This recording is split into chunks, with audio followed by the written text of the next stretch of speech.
娘の方からですね、小学校の不登校事情だったりとかをですね、低学年の小学校1、2年生の場合ですと、幼稚園から小学校に上がった小1ギャップというのがありまして、引きこもりというよりは母子分離不安、うちの家ではスマートフォンは8時までなんだけど他の家では10時までとか、家庭によってルールが違っている。私どもの方の相談に来る方っていうのはほとんど喧嘩して相談に来てるんですよ、うちの方に。家庭に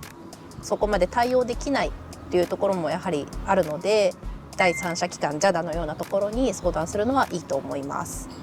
皆さんこんにちは。一般社団法人未来自立支援機構の代表理事杉浦貴信です。皆さん今日は一体何をやるんでしょうか。はい、今日はですね、自宅でですね、小学校教員をしているですね、娘がいるもんですから、娘の方からですね、小学校の、不登校事情だったりとかをですね、ちょっと収録させていただければと思います。今小学校の教員をしていて育児休暇中なんですけれども、JADAの相談員を今しています。まずなんで相談員をされてるんですか。小学校の教員をしている時にやはり不登校の子がいるんですけれども、どう対応していいのかわからなく、本当に難しいので、この父のJADAで相談員として自分の経験を積めたらなと思い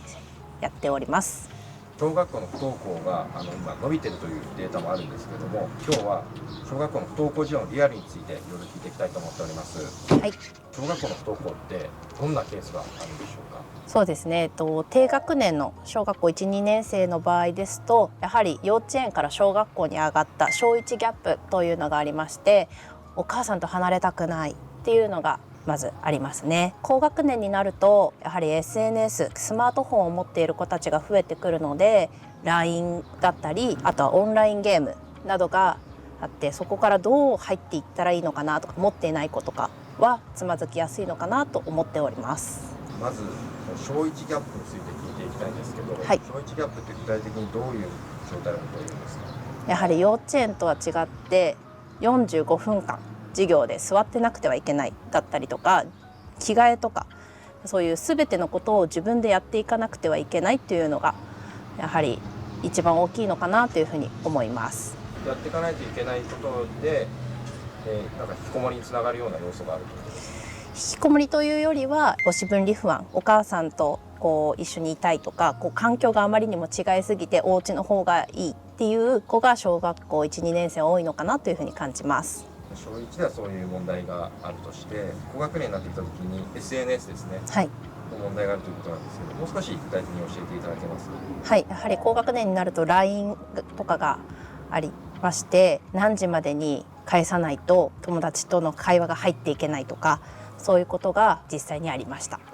SNS との付き合い方ってなかなか答えがないかなと思うんですけど、実際に悩んでる方って結構いらっしゃるんですか。そうですね、やはりうちの家ではスマートフォンは8時までなんだけど他の家では10時までとか、やはり家庭によってルールが違っているっていうのもあるのかなと思います。学校としてはそういうのってどういうふうに向き合ってるんですか。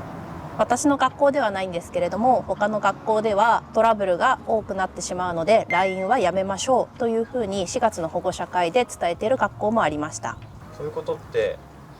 いじめだったり不登校につながる要因のやっぱり一つなんですか。そればかりではないと思うんですけども、やはりそれも大きな要因の一つなのかなというふうに感じています。 SNS が入り出してきたのって言ってもまだ最近だと思うんですけど、今と昔でちょっと違ったりするんですか。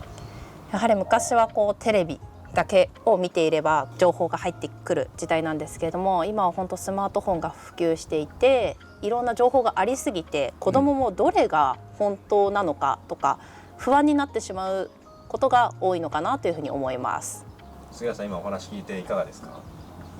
学校っていうところだとね、一律になんていうの LINE をやめなさいとか SNS やめなさいっていうのは、やめるとかやめないとかって難しいと思うんだけど、個人的な見解で言うと、今流行ってるもんだったらじゃんじゃん使えばいいじゃん。別にそんな禁止したって便利なものはみんな使うわけだから。でそれはもしかしたら各家庭においてSNS の使い方っていうのは子供にやっぱりちゃんときちんと教えなきゃいけないんだろうけど、なかなか教えてる人もいないだろうし、困ったもんだなとは思うけど、全般的に SNS は使った方がいいんじゃないかなっていう僕の個人的な意見です。小学校の不登校のケースとして小1ギャップだったり、SNS スマホとの付き合い方が問題だっていうのがあるというのは分かったんですけど、じゃあどういう流れでそこから不登校になっていくことが多いんですか？やはりお子さんが朝起きれなかったりだとか、体調に小学生の子どもってすごく出やすくて、お腹が痛かったり頭が痛かったりというので休みがちになっていくのかなというふうに感じます。教師としての肌感覚として年々増えていってるみたいな感覚もあるんですかね？コロナ前とコロナ後ではやはりかなり上がっていると感じています。それってどんな原因があるんですか？そのコロナ前と後で SNS の進歩とかそんなに大きくは変わってないかなと思ったんですけど。そうですね、やはりコロナ後でも給食中は黙食といって全員前を向いて給食を食べるというのがありまして、子どもにとっては給食がとても唯一な楽しみの時間で、班の形になってみんなでワイワイ楽しく話しながら食べるっていうのがなんか失われてしまっ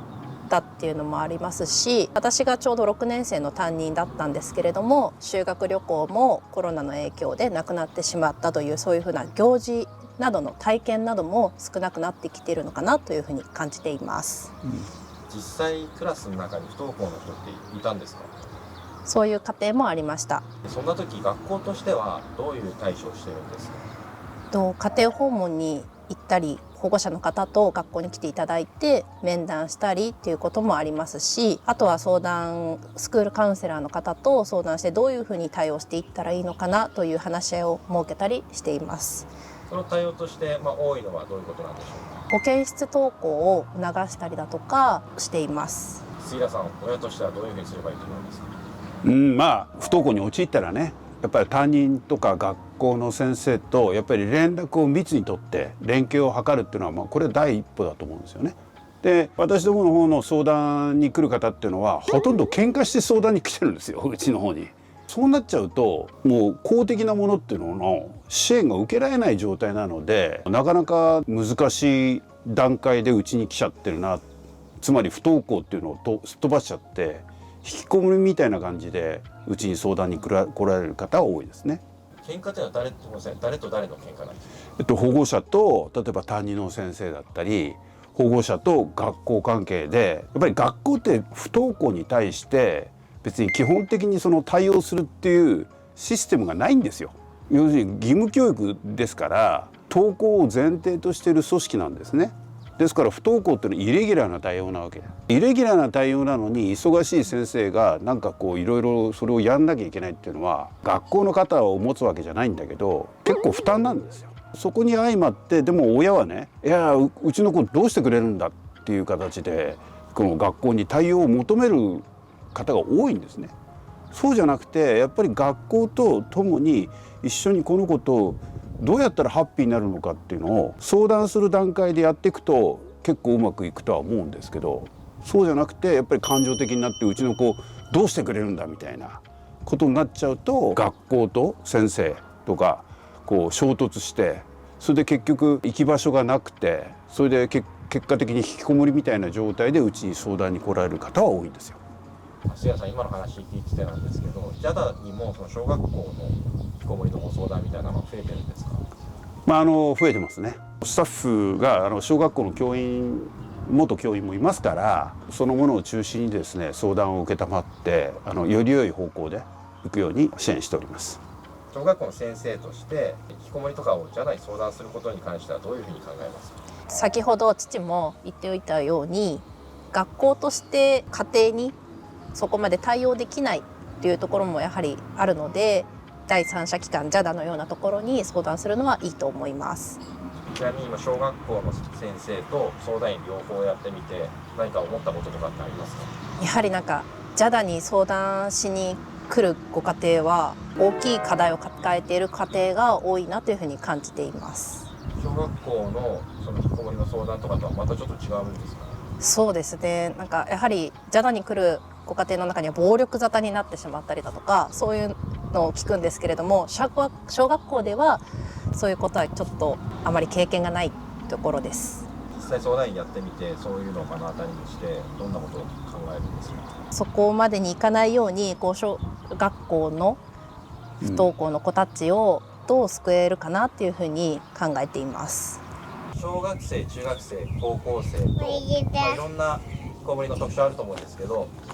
小学生の引きこもりの特徴って何かあるんですか？特徴はですね、原因がわからないということです。子供が小さくなればなるほどですね、子供はやっぱり何が原因でとかっていうのは言わないので、これはやっぱり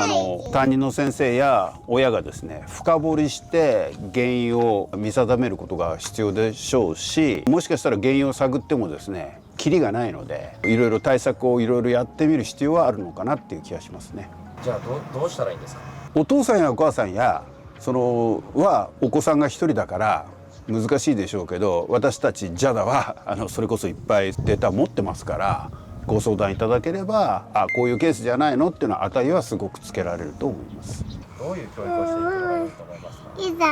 か？やはり私も母となって自分の子供が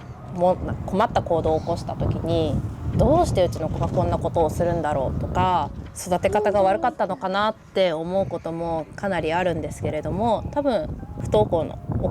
保護者の方もそういう思いもあるのではないかなというふうに感じています。そんな中で私は自分の子はやはり自分の家庭に居場所があるような